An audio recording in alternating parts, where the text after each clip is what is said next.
Halo Bunda, sudahkah hari ini memakan makanan yang seimbang? Masa kehamilan merupakan masa penting untuk pertumbuhan optimal bagi janin dan persiapan persalinan. Apakah Bunda tahu, pada masa kehamilan, zat gizi ini berperan penting untuk tumbuh kembang janin, persiapan melahirkan, sampai dengan menyusui. Oleh karena itu, perkenalkan, saya Dwi Permoni Suci, peserta Latsar Golongan 2, Angkatan 1, Kelompok 1, Kabupaten 50 Kota, akan mengajak Bunda mempelajari zat gizi yang dibutuhkan Bunda selama masa kehamilan.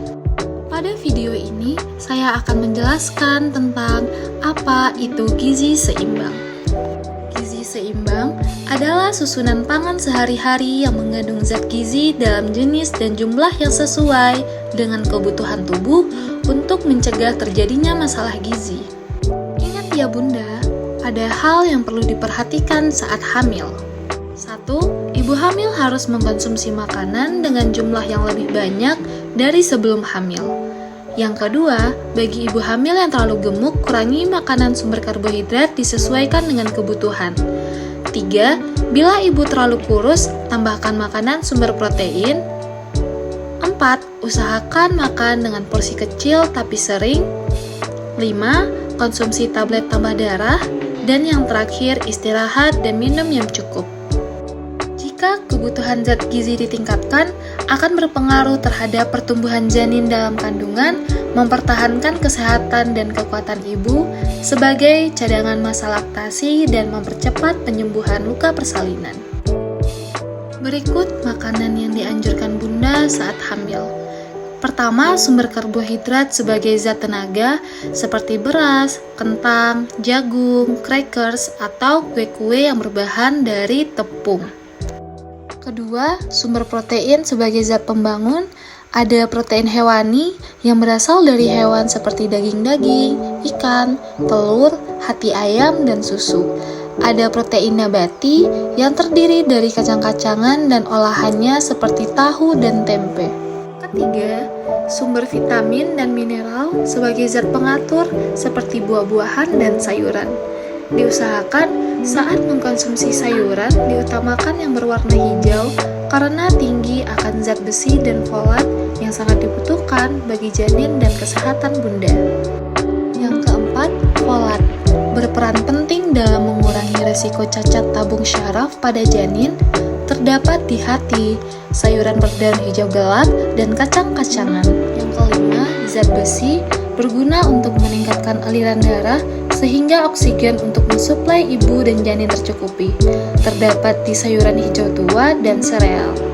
Dan yang terakhir, serat untuk mencegah sembelit terdapat pada gandum, apel, tomat, dan brokoli. Apa saja makanan yang harus dihindari oleh ibu hamil? Yang pertama, makanan yang diawetkan. Yang kedua, daging, telur, ikan yang dimasak kurang matang. Yang ketiga, makanan dan minuman yang mengandung gas dan kafein. Yang keempat, soft drink. Yang kelima, merokok atau terpapar asap rokok. Dan yang terakhir, mengkonsumsi obat tanpa resep dokter. Agar pertumbuhan janin dan kesehatan Bunda tetap terjaga, Bunda harus memperhatikan zat-zat gizi yang dikonsumsi tiap harinya ya.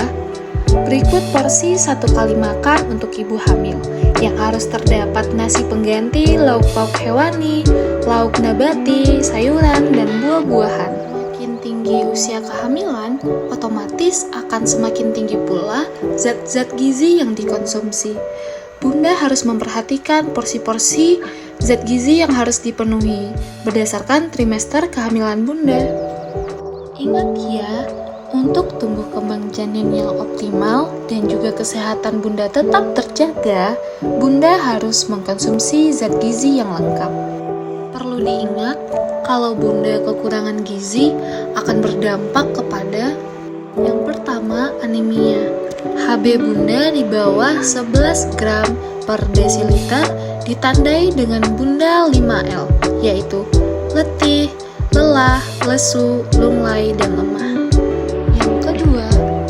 Pada ibu, yaitu lila ibu kurang dari 23,5 cm.